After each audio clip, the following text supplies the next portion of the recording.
Hello folks, imaging tonight. Yesterday we had 4, 5, 6 inches of snow. I don't know quite how much it was, but we had a lot for us in Spartanburg, South Carolina. And this afternoon I did some shoveling so I could make my way to my backyard telescopes.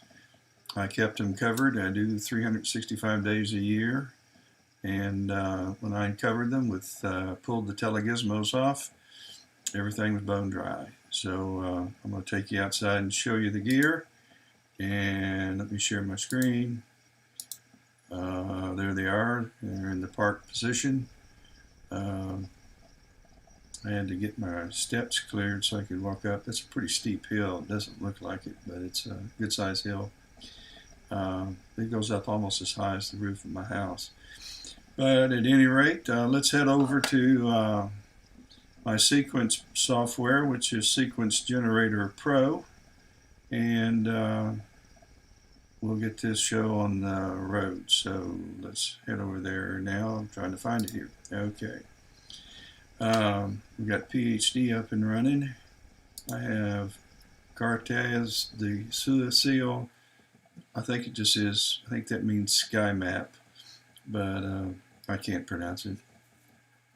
I've had several people give me the correct pronunciation, and I can't even do it.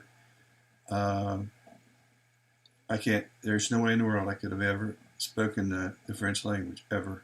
I would have just been mute the entire time living there had I grown up there. Okay, here's our Sequence Generator Pro, and I haven't picked out a target, but I happen to know that, let's go over to Sky Safari, that I'm going to be imaging NGC2174, which is the Monkey Nebula. And let me make sure I've got the right time now. And let's find NGC7174, and it's right here. So it's going to be crossing the meridian. Let's find out what time it is going to cross the meridian, because I want to image most of the night. It transits at 10:48, so I know I need to go ahead and get started. I can get a couple hours in before, let it do an automatic flip, and then I'll image to almost 30 degrees, probably about 33, 34 degrees. So I'll get 1, 2, 3 hours in over here on this side, about 5 hours of it in. I'm going to be imaging with two different telescopes, one wide field and one even a more wide field, 625 millimeters and 330 millimeters. The target's 40 by 30 arc minutes, so the 330 millimeter won't really do it justice. The 625 will be just fine. So let's fire the first one up, which will be the this is Astro 2, so this will be the ASI 533 color camera. I've got it connected. I have the moonlight focuser connected. There is no filter wheel. It's a color camera. I do have the L-Xtreme by Optilong filter on it. The moon is out. It's called the Wolf Moon. It's huge, and it's throwing its light everywhere. And then I have the light hitting the snow, and that reflection bouncing back up. So I'm going to give the L-Xtreme a real test tonight and see how it performs, because it's almost daylight outside. I have EQ mode running, my Atlas Pro mount, and Pegasus is my weather connection. I'm going to go ahead and let's go to Tools, and let's go down to Framing and Mosaic, and let's type in NGC 2174. I think that's it. Make sure. Let me go to my 2174. Yeah. All right, let's get back there. And so we've typed in our Framing and Mosaic. We're going to search NGC 2174. So I type in the address. I could type in the RA and DEC if I wanted to and fetch it. I could browse the image if I had one stored here, and it would plate solve it. But I'm just going to type it in, and it's going to fetch it from a catalog. Yep, let me get back to this. And I don't want the cameras outside. I want this. And so it has found it. This is the address. Let me get rid of the sequence window. And so there's the Monkey Nebula. Now I'm going to take my cursor and make a box. And that's the scale of my 533 along with the 625 millimeter telescope. So this is going to be really just perfect for this target, provided the L-Xtreme by Optilong is able to fight the light of the moon and the other sky flux issues I have here. I'm in a Bartle 6 area, so yeah, you know what we're dealing with. So I'm going to go ahead and click on Create a Sequence. I'm going to replace the target that's there. It's called Target. I'm not going to rotate the camera. It's going to image just like that. I am going to change the name to 1. The day is the 17th, 22 underscore. And to keep them separate, I want to make sure I put I'm going to put 533.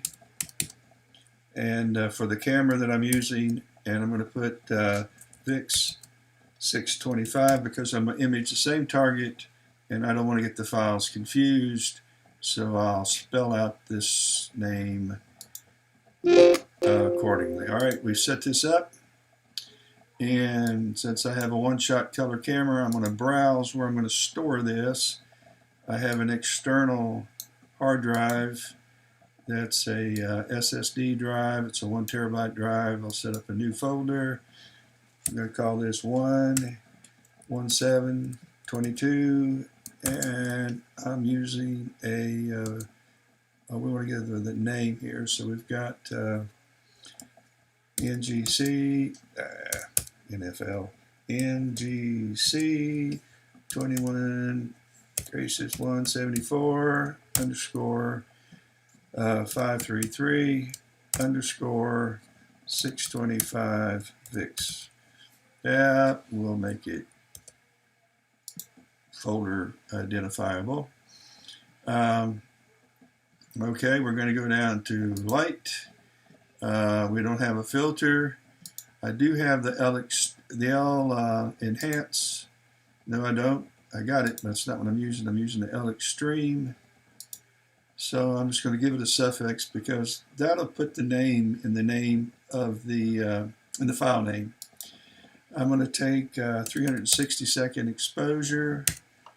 Let's take a 300-second. It's a pretty bright nebula.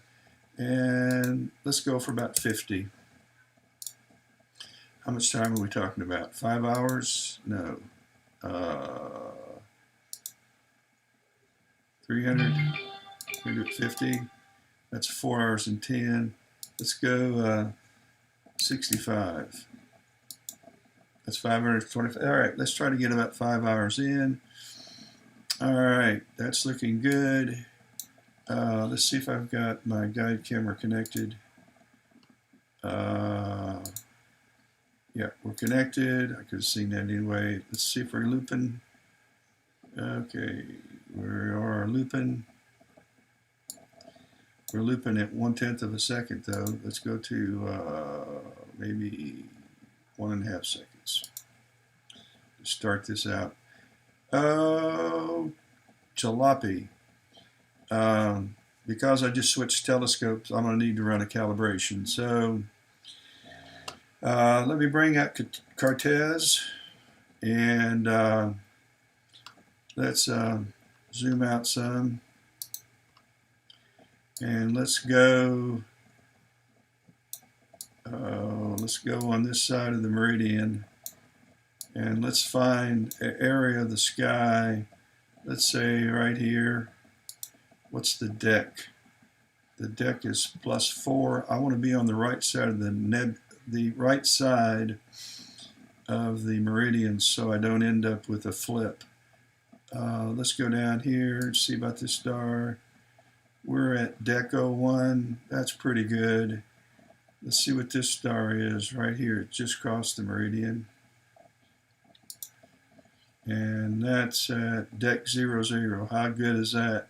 So I want to get a star that's as close to the celestial equator as I can, which is 0 Dec, and that has crossed the meridian or is close to the meridian.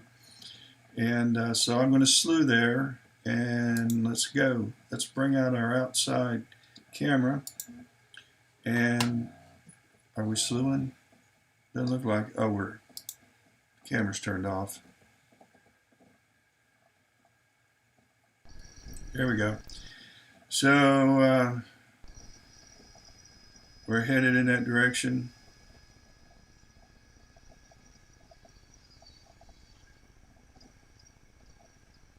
And okay, let's bring up our guiding software and let's start looping. And I'm going to hold down the shift key and click on this, which will force a recalibration, and I'm going to click OK. And so we're going to start calibrating. And it's moving, here's my calibration star, and it's moving west. Oh, doobie. I'm going to stop it.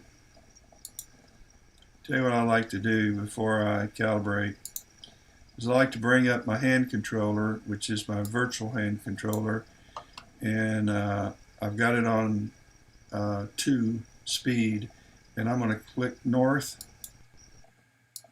a couple times. I want to move the mount north, and I'm going to click west a couple times because I'm going to take the backlash out north and west. Okay, that's good enough before I calibrate. Now I'm going to go back up to loop, hold down the shift key, and start the calibration.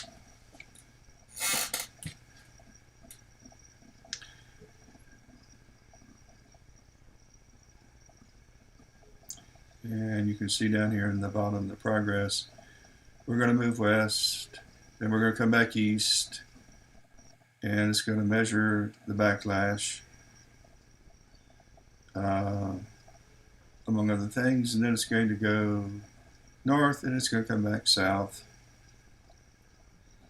measuring it in RA and Dec.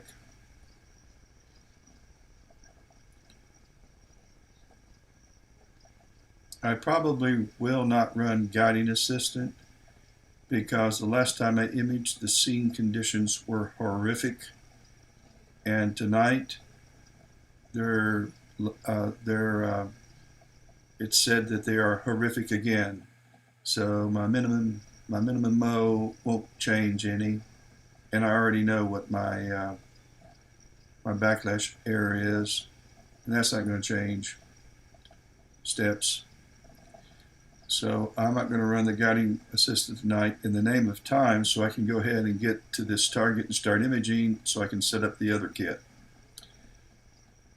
Yes, but let's get this one going first.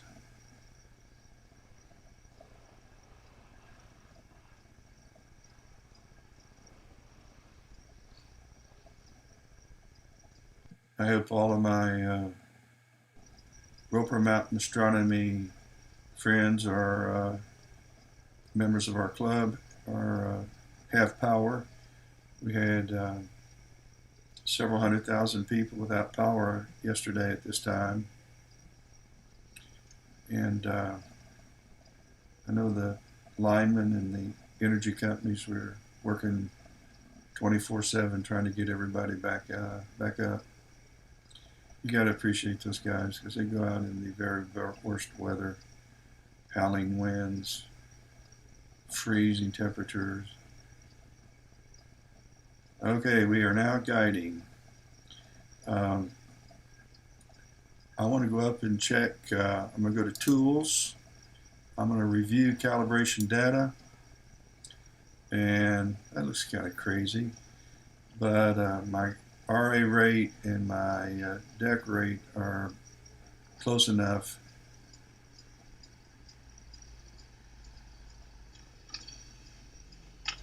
Okay. As you can see, I'm running at a 0.90 guide speed in RA and deck. Okay, well, I'm going to go with it and see just what happens. But we're guiding along, and it's going to have to work out some wrinkles because it's not so hot right now at a 1.36 RMS. But I know for sure that by the next 10 or 15 minutes, if I left it alone, it would flatline for me. Well, I would think it would flatline for me. Although we do have terrible seeing conditions, so you cannot expect guiding to be worth a flip in bad seeing, because your star is being affected by the bad seeing, and it's bouncing all over the place, kind of like when you watch the moon in bad seeing, and it just looks like it's underwater. Well, your stars are doing the same thing, and your mount's trying to correct for it. It can't do it. No mount can correct for terrible seeing. So you just have to do the best you can. When it comes to imaging, I just try to raise my gain as high as I can and shoot shorter exposures. But I probably won't do either of those tonight. I'm just having fun. We'll see what happens. All right, I'm going to stop the guiding, and I'm going to go to my software. I cooled the camera before I started this video, and so we are ready to, we're at -20, and that's good enough. So I'm going to open up my panels. I'm going to slew to my target. I could just click run sequence and it would automatically do that. Well, there went my surveillance camera. Let's bring it back up again. And it's headed around. It's got to get on this other side of the meridian. If you remember, that star that I ran the calibration on was just transited. So we're having to do a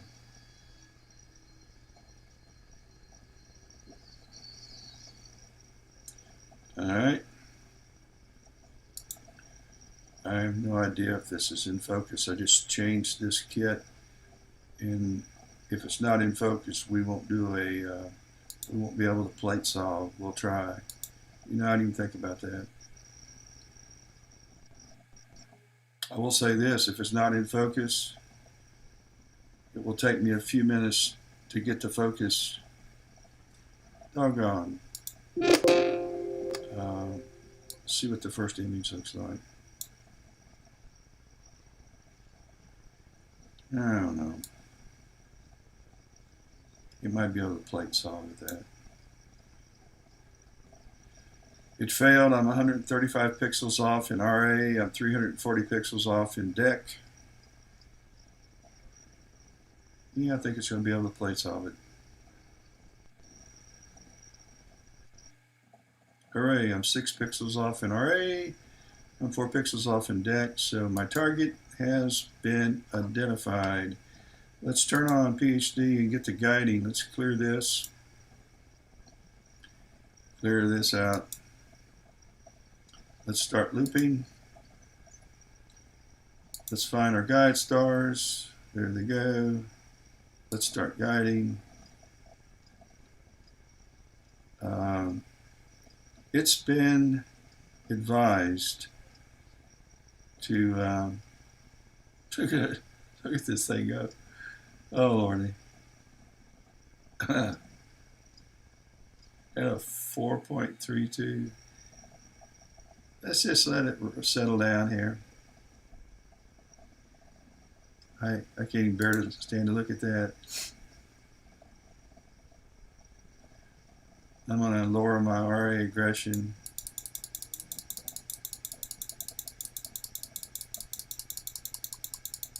I don't know why I had it up so high.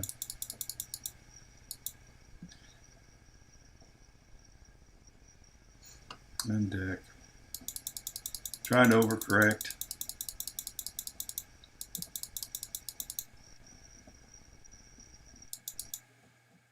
May end up bringing it back up.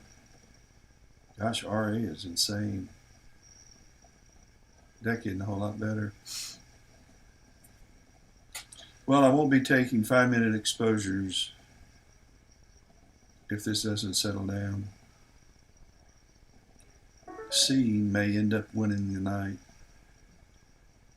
I'll show you what I'm talking about though. Let's go to my Sky app. There's the Monkey Nebula, by the way. I was looking at it.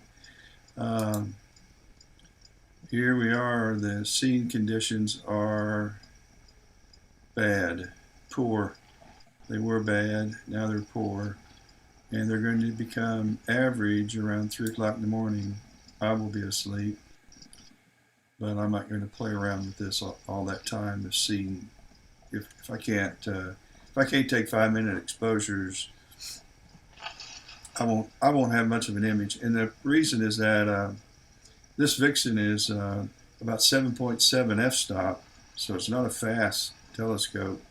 I have kept the reducer out because I want the reach, and so I've got that L-Xtreme, which is a narrowband filter, and so guys, this is seeing, because I don't have this problem as a rule. Now my deck shouldn't be acting up this bad. I may have to go out and look at my cables because, and I'm not going to do it, it's too cold. Now this is a classic example of seeing winning the night. Let's see what happens if I go over to the other. I'm going to just let it run for a minute. It's pointless to take an image. So, but if I were going to start imaging, I'd bring up my software. I've already got it set up, and I'd just click on Run the Sequence. I'll tell you what I do want to do, though, while I am. I want to run autofocus, and I want to try to get a good sharp focus, if nothing else, tonight.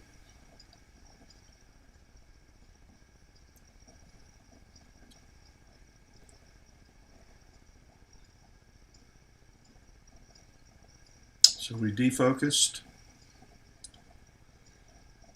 about 400 steps. We defocused, and now we're going to when you run this autofocus, the first image it takes is after it has defocused your telescope by 300-400 steps. Then it'll take another image, but it's going to rack back in towards where it's, towards focus, where you started. It shouldn't do this.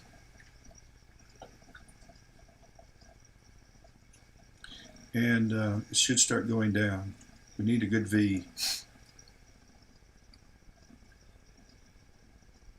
There we go. And then it's going to rack in some more towards the starting point. And once it gets once it gets as low as it can, half flux radius, low is better, then it'll start going in the other direction, and it will defocus going in. There will be a line drawn that will cross once this has been determined, and the intersection is where focus should be at its sharpest. It's estimating that the position that I will end up at will be 18,450 steps with a 93% rating. I don't really know quite quality rating of 93%. I just know this. it refocuses automatically because I have it set up to do so if the quality rating is less than 90. Like right now, it's less than 90, it's at 85%. So if it doesn't improve back up to 90, then it'll run the focus routine again. But it's now going in the other direction.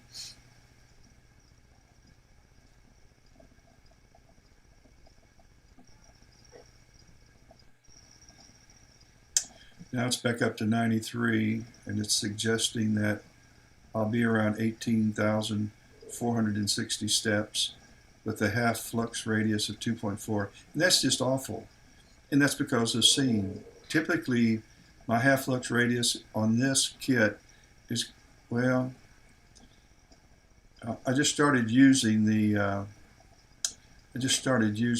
L-Xtreme, so I'm not real sure how I'm going to end up. But typically I get down around 1.5, 1.6 half flux radius. But seeing will create issues with your focusing too, obviously, because you're dealing with stars that are bouncing around. It's going to run it again because it was less than 90.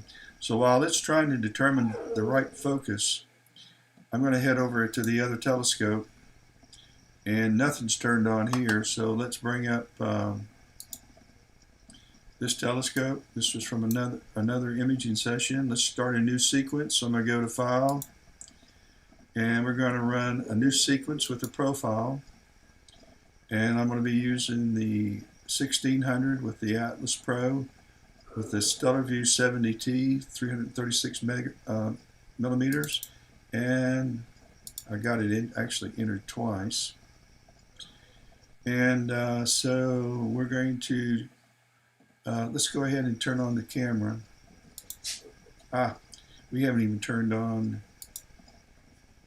the power supply. This is the Pegasus Ultimate Power Box. Let's turn that on. Let's turn on the fan, the cooler, the focuser.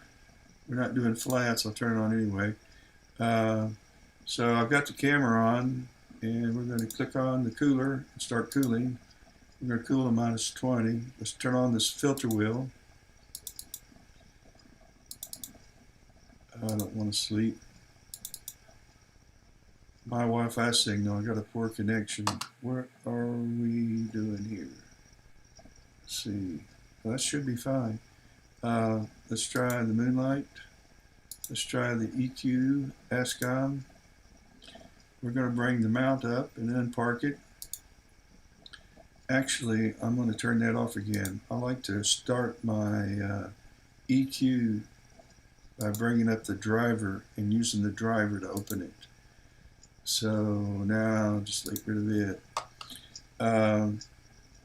Now I'm going to bring up PhD2 and make sure that gear connects. Can't image if it doesn't. We're going to click on Connect All. Yeah, we're connected. And we're going to start looping right at the North Pole. Let's go back to our... Actually, do we have two of these running? We do. So 2 instances of sequence. All right, we're going to get rid of this one. We need them both. So we got this one. Now we're going to connect to our mount. We're going to connect our power box. And let's go put that to sleep for the time being. Let's go up to Tools, Framing and Mosaic, and let's click on NGC2174, which is again the Monkey Nebula. I'll image them both. I probably won't do anything because the scene's horrific. Let's fetch it. It's already found it. It's brought up a picture. Let me get rid of that box. There's the Monkey Nebula. And you can see at this 330 3 millimeters. I'm going to center it. It's a much smaller target. So let's create a sequence. And by the way, when I set up the profile for my camera and my telescope, then when I bring up this framing and mosaic, it automatically populates my image scale, the width and height of my sensor in pixels. And if I was doing a mosaic, I have a 20% overlap. You can change that however you want. So I'm going to create a sequence, and I'm going to call this, so that I can keep it separate, 1/17/22, and we're going to go out here. This is the monkey, Nebula, money. And this is going to be the 70T, and we're going to have the ASI 1600. So we're going to replace the target that's already there. We're not going to rotate them out, and we're good to go. Click on yes. We have a successful sequence, but our Wi-Fi is not that great tonight. Okay, arrow's not moving. Why do these things happen when you're live? See, I'm having to reconnect. Down here it says I've got a good signal, so I don't know. What's going on? While that's trying to figure out what it's going to do, I'm going to head back over to the other one. It's still trying to focus. It's at 18,530, and at 90%, this thing's going to end up failing again. But if it does, I'm just going to go back to the prior focus. Let's go back to other and see if we've connected. Okay, I think we have. I'm going to bring up my external hard drive. I have another 1 terabyte drive attached to it. Let's create a new folder for it. It's going to be 1/17/21.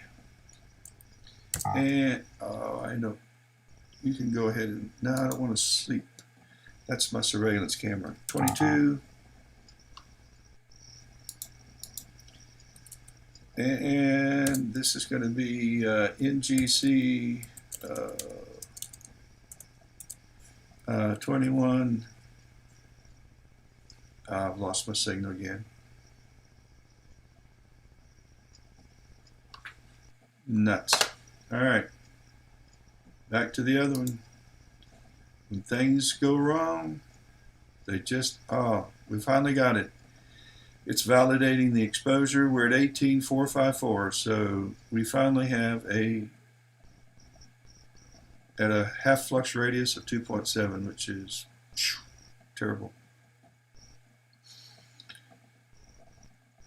Okay, well, that's that. So no, I don't want to run again. We'll close it just for the heck of it. Let's see how bad guiding is. I'm sure it's still terrible. It's at 160. I don't think I can get by with. Tell you what I am going to do though. I'm going to go ahead and start the sequence. I really want to see how this filter does in moonlight. So even though my stars are going to look horrific due to seeing, okay, it's been a while since we centered the target, so it's automatically going to slew to the target. It's going to plate solve it again, and that's what it's doing. And so here we go. You can tell we were a little off because if we go back to PhD while this is doing its slewing, you can see where it's did its slew there. Okay, it's capturing a plate solve.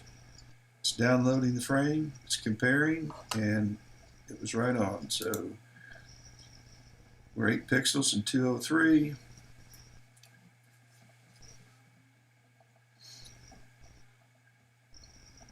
So we're going to do it again until I like to get within 50 pixels. All right, it's solved. Now it's going to resume the auto guider automatically. And as soon as it does, it's going to start taking a 300-second image. And I'm really anxious to see how this turns out, because I have a full moon, the old wolf moon, shining down on us. I hear a jet going over outside. That's the surveillance camera.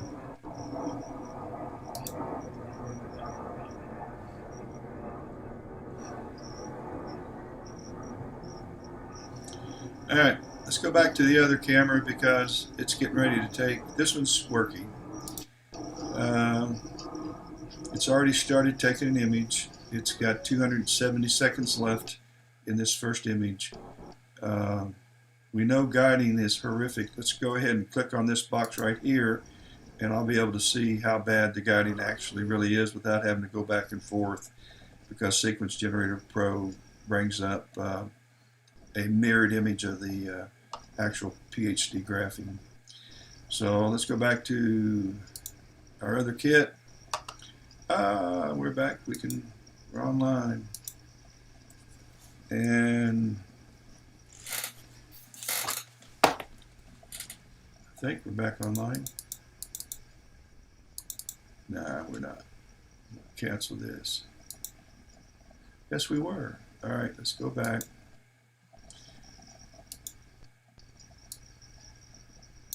Let's create a new folder. 1722,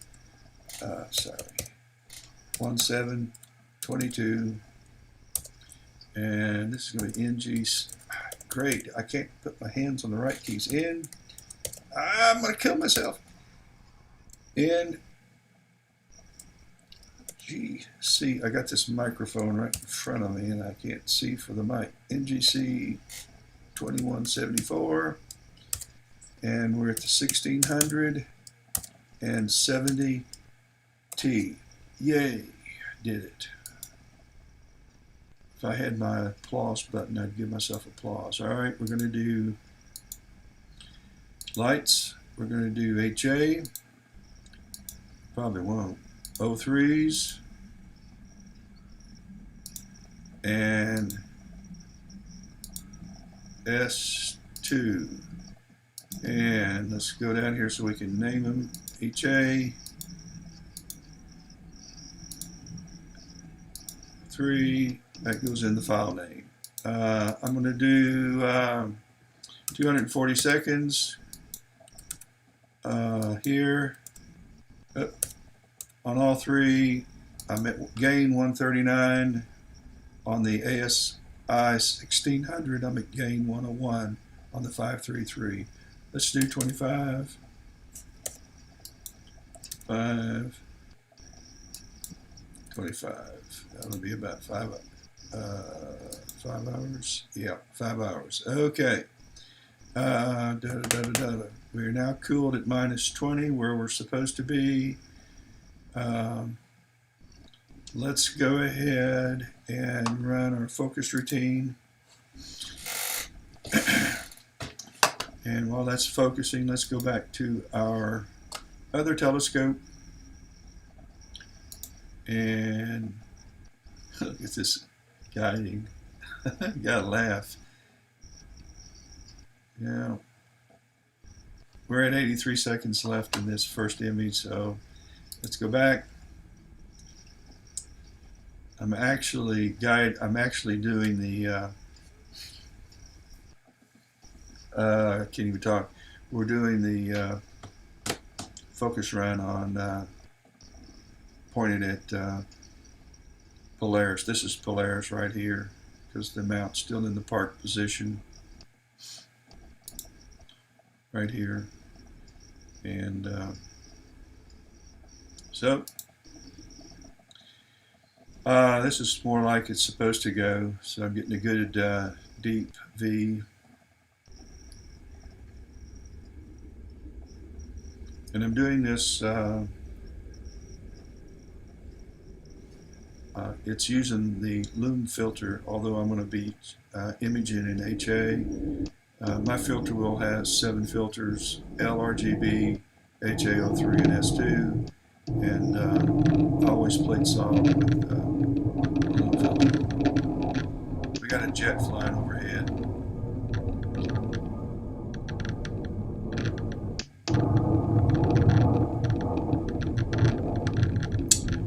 And so with the 99% quality rating, it's suggesting we're at 1.5 HFR with a 330 millimeter. It's 1.9. It's changed it to 9814. This will be the last one, and then I'll take a validation exposure. And it's going to validate it. We'll be at 9810. So it'll go over here and set it at 9810. And that's as good as it's going to be. So we don't need to run that again. Let's go ahead and make sure we have this. All right, so we're going to salute our target. And are we still alive? We're still outside. So let's get there. We're going to go to slew now. Yep. Yep. And let's click on our surveillance camera and make sure everything slews, nothing gets hung up.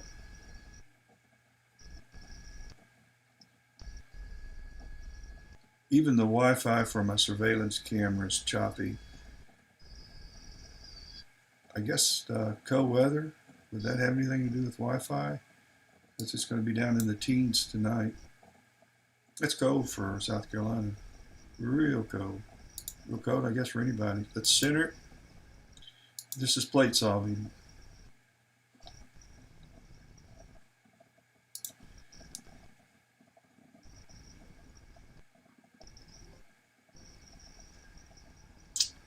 I'm usually able to plate solve in 2 attempts. Sometimes it takes 3. On rare occasion, it plate solves the very first time. That's rare. Oh, I'm off 1811 pixels in RA and 500 in DEC. We can sleep now. I don't need it anymore. The telescopes are where they're supposed to be, and they'll stay that way for the balance of the night. Sometimes if I'm up when they flip, I'll watch them flip just because it's cool to watch all this automation happen. Okay, we're 1 pixel off in RA and 3 pixels off in DEC. And there is our target right there, smack dab in the middle. So let's go ahead and run the sequence. It's checking the guider status.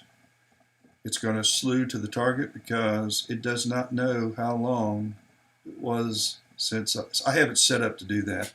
I have it set up to replate solve right before it starts imaging. Because a lot of times I'm on the target and I decide to do an autofocus run, and by the time the autofocus routine can run, a lot of times I'm 50, 60, 100, 200 pixels off of dead center. So I run the plate solve again, and it just recenters everything. This is so nice because I come back tomorrow night, if I had clear skies, and I could pretty much put the telescope in the exact precise same place, pixel on pixel. Okay, we're resuming the guider right now, and it's also setting the filter. You're going to see the filter changes to HA, and because I have it set up to do so, and we're starting the first image at 236 seconds. Let's go see how bad this image is that we took. Bad. Let's stretch this. Let's stretch this some more. Well, I can see Nebula, but I can also tell you the moons. I don't know how much better it would be if I had no moon, but at unity gain, actually that's not too bad because I do have the nebula pretty spelled out. Look at my deck over here. Oh, that's dithering. That's what's happened. But I don't dither in deck, I dither in RA. So I'm going to go back to PhD and see what's cooking. Wow. I'm not sure what's happening out there. I'm going to, I wonder if I got the clutches real tight. That's the first thing I would check if I was brave enough to go outside. Because you can't be going along like this and have a 12, 13, 14 pixel spike. Although the scene is not good. Yeah, it is what it is. Okay, let's head back to where we were, and we've got 122 seconds left on the stellar view, 330 millimeter. We haven't seen an image from them yet, and this will be hydrogen alpha. Guiding looks like it's better on this, and I'm not sure why. It is. Seeing is bad on both of them, so I don't know. It's better there, it's not great. I'm going to wait 87 seconds and counting, and I will see what our first HA image looks like. Aha! We had a spike in RA. That's scene, folks. That's just scene conditions. And I did a video. I had the sun with my solar scope, and the sun was moving ridiculously, and it was hard to get a focus, and the scene was rated bad. And if the sun moves around like it does, you can imagine what a star does in bad scene. And here's your poor mount trying to correct your mount so that it's on this star, guide scar, that's bouncing all over everywhere. And it isn't the mount that's moving, it's the star that has the appearance of moving due to the atmospheric turbulence, terrible scene, and it can't correct it, and there's nothing it can do to correct it. So, all right, we have our first Monkey Nebula picture with HA. Let me get rid of this, and we can stretch this. Let's right click, and let's do a medium stretch. It's a little better.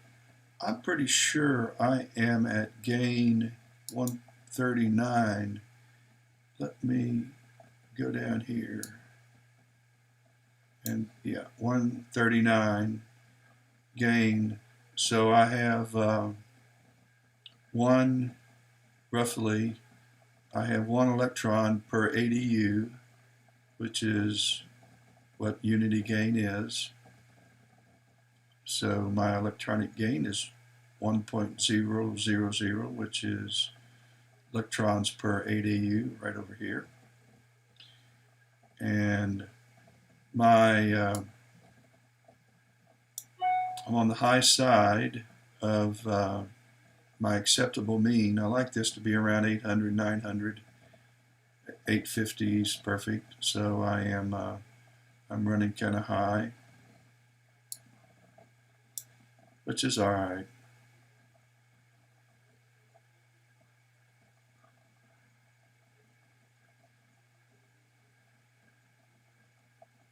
Just kind of looking at the detail. I'm going to zoom up a little bit. I was reading the rest of this information here.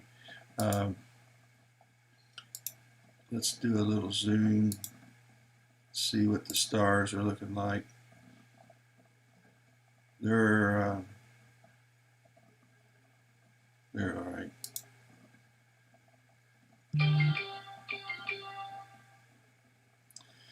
Okay, well, let's go back over to the other telescope. Sorry, I'm telling you, this is terrible. And it's seen. They're both acting up. I mean, both of them are affected by RA index, by this scene. Although deck typically shouldn't. I think I have clutch issues. I don't think they're down, they're secure. And that doesn't surprise me because I was moving the mount, balancing the mount after I took the Smith Cassegrain off.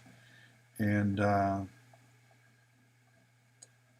don't even remember, I really don't even remember how I left it. I just pulled the caps off a while ago and earlier this afternoon, and I didn't even check the clutches, which is a no-no. It's a bad thing not to do. Okay. After I sign off, I will stop this and go out and check them. It's going to drive me crazy because I got to figure out what's causing the. I expect the RA to go crazy due to scene. I don't expect the deck to go crazy because of scene. But it is. So I need to kind of figure out what's going on there. Now let's look and see what, how many images have we taken? Probably 3. Yeah, we've got 3 images in the can. So let's zoom in, see how bad our stars are.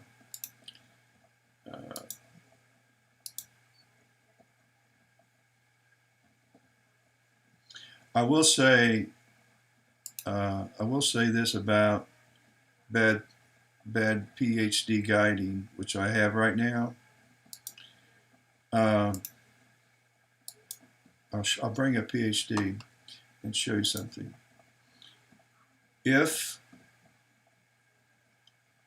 Wow, that's terrible. Hang on, I'm moving the window. At 333. If your RA RMS and your deck RMS are close to being about the same, your stars will be round. Even though you may have terrible RMS numbers. If these are close, they'll be round. If these are high, they'll still be round, but they'll be bloated. It's only when this is low and these are similar that you get your good tight stars. So if your RMS is low, under 1, and these two numbers are pretty similar, like they are right now, you'll get good tight stars. But if this gets up to 2 and 3, and say your deck's 1 and this is 3, then you'll have oblong stars. But as long as these are similar, your stars will be round.